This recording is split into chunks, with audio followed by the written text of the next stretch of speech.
तो बच्चों, आज 10वीं के गणित में हम देखेंगे एक चर का द्विघात समीकरण से प्रश्नावली 4।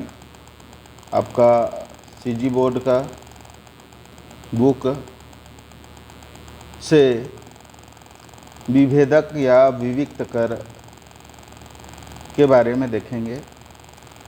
और यहाँ पर है विविक्त कर का सूत्र d = b² - 4ac।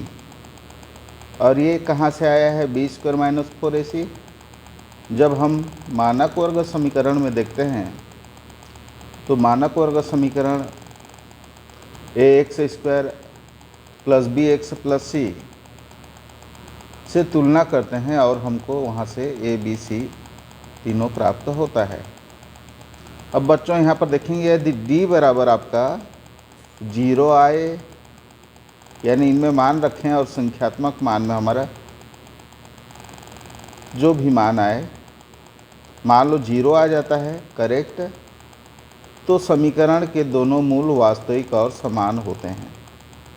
यदि d बड़ा हो 0 से, यानी कोई धनात्मक संख्या है 1 2 3 4 5 20 25 जो भी आए, तो मूल वास्तविक और असमान होते हैं। अब मूल को फिर मैं आगे इसी में बताऊंगा प्रश्नावली में। और d से बड़ा हो यदि 0, यानी ऋणात्मक कोई मान आए, तो मूल काल्पनिक और असमान होते हैं। इन तीनों को आप रट लेंगे और ये वाला सूत्र भी आप रट लेंगे, इसके बिना प्रश्न हल नहीं कर पाओगे। और यहाँ से 2-3 क्वेश्चन आता ही है प्रश्न में, आपका एग्ज़ाम में, वार्षिक में आएगा, एनुअल एग्ज़ाम में। तो सबसे पहले हम यहाँ पर देखते हैं, ये आपका समीकरण दिया गया है, पहला प्रश्न प्रश्नावली 4 का। तो हल यहाँ पर लिखिए।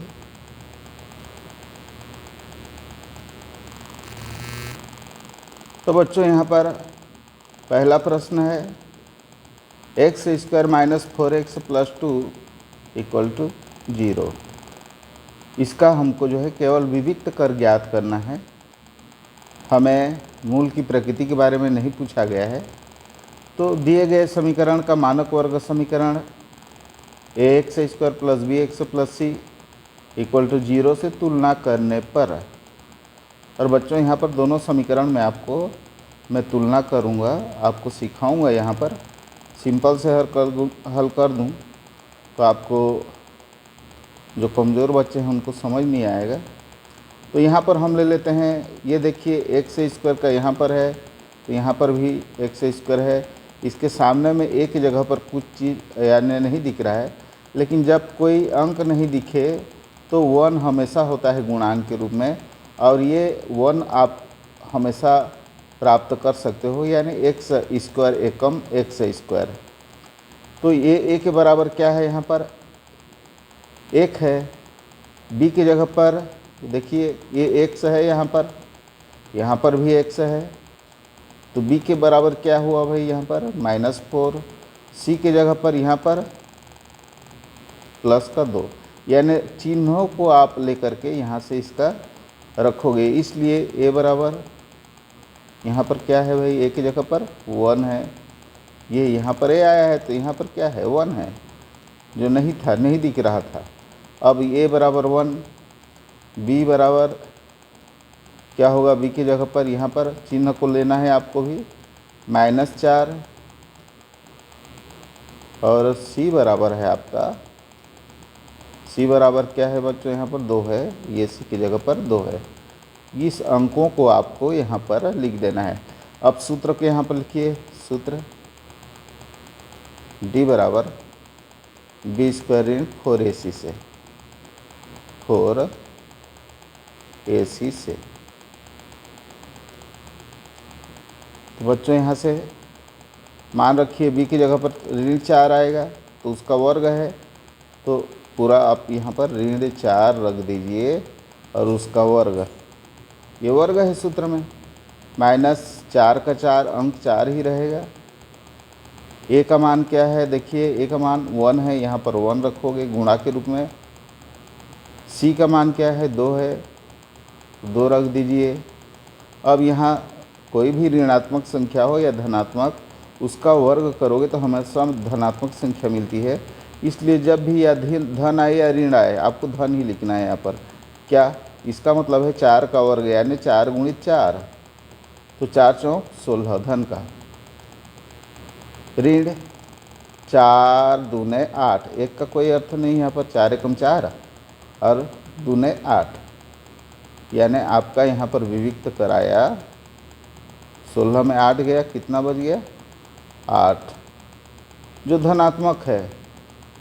आप यहाँ पर देख रहे हो डी का मान क्या आया है, धनात्मक 8। और यहाँ पर क्या है शर्त में देखिए, जब डी बड़ा हो 0 से यानी धन आए आपका उत्तर, तो मूल वास्तविक और असमान होते हैं। तो ये तो बाद में यदि पूछा रहे तो इसको करेंगे। अभी हमको मिला है केवल डी बराबर 8, जो विविक्त कर है वो 8 आया है। अब बच्चों यहाँ पर है आपका दूसरा प्रश्न है, x-1 पुस्तक के अंदर इंटू 2x-1 बराबर 0। अब यहाँ पर ये वर्ग समीकरण इस रूप में नहीं दिख रहा है, तो इसको आप क्या करोगे बच्चों, इसको जो है इन दोनों का पहले गुणा करोगे और इस रूप में आप उत्तर को लाओगे। उसके बाद डी का मान को आपको ABC को चुनना है। चलिए हम इन दोनों का गुणा कर देते हैं। यहाँ पर मैं आपको सिखा रहा हूँ गुणा करने के लिए, ये रफ है। तो बच्चों यहाँ पर हम दोनों को लिख चुके हैं 2x-1 और इंटू x-1।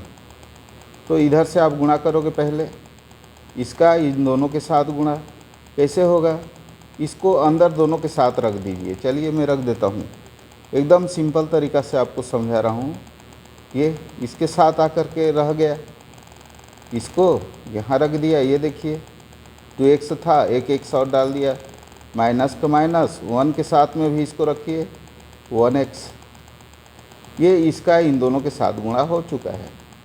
अब ये चिन्ह आया है माइनस, तो ये -1 को भी यहाँ पर रखोगे तो क्या हो जाएगा, -2x इंटू 1। ये माइनस के चिन्ह सामने रख दिया हूँ, यानी -2x हो जाएगा। और 1 को रखोगे गुणा करके, तो ऋण ऋण का गुणा क्या होता है, धन होता है, 1 एकम 1। और यहाँ पर आपका ये 0 रहेगा, पीछे में ये 0 है, इधर आप भी 0 रख सकते हो। अब बच्चों यहाँ पर x गुणित x क्या होगा, 2 का तो 2 होगा, और ये हो गया x² हो गया, गुणा करते हैं तो वर्ग बनता है, माइनस ये x है, x एकम x और माइनस 2x, ये क्या है 2x है, 2x प्लस 1। अब बच्चों ये माइनस का है, ये भी माइनस का है, तो दोनों जुड़ेंगे और ये हो जाएगा 2x² ये, और ये माइनस माइनस 3x हो जाएगा, प्लस 1 इक्वल टू 0। अब बच्चों देखिए 2x² माइनस 3x प्लस 1, ये आपका जो है इन दोनों का गुणा का उत्तर है, ये इतना आ रहा है। अब हम देखेंगे इसको, वहाँ ले जाता हूँ। अब बच्चों यहाँ पर का लिख चुका हूँ मैं 2x² माइनस 3x प्लस 1, ये दोनों को गुणा किए तो इतना आ रहा है। अब हम इसको जो है इस समीकरण के साथ तुलना करेंगे, यानी एक जगह पर क्या है, ये 2 है, ये x² के बदले में x² तो है, a के बदले में यहाँ पर क्या है 2 है, तो यहाँ पर तुलना करने पर क्या हो गया, x a बराबर 2, चिन्ह को देखो धन का है, ठीक है। b की जगह पर ये देखिए x तो यहाँ पर भी है, x की जगह पर, b की जगह पर क्या है -3, b बराबर -3, c बराबर क्या है 1, c बराबर 1। अब सूत्र लिख दीजिए यहाँ पर, अतः d बराबर b² ऋण 4ac। अब बच्चों b का वर्ग ये -3 को यहाँ रख दीजिए और उसका वर्ग हो जाएगा 4 का सूत्र में अंक ही है तो अंक को ही रखना है आपको। ए का मान है 2 गुणा 2 गुणित सी का मान है 1। अब ये 3 तिया 9 धन का ही आएगा, चाहे ऋण रहे चाहे धन। यदि वर्ग है तो केवल धन ही होता है। 3 तिया 9 यानी ये होगा 3 गुणित 3, 2 बार गुणा है ये, माइनस 4 दूने 8। तो बच्चों इसके d बराबर आ गया हमारा, d बराबर 9 में 8 गया तो 1, और ये भी धनात्मक आया है। तो इस तरह से आप इसको हल करके देखेंगे और मैं आशा करता हूँ कि आप समझ पा रहे होंगे। और यदि समझ पा रहे हैं तो चैनल को सब्सक्राइब करके रखिए, ताकि मैं जब भी वीडियो डालूँ तो आपको पहले मिले, और शेयर भी कीजिए ताकि मेरा चैनल ग्रो कर सके। थैंक्स।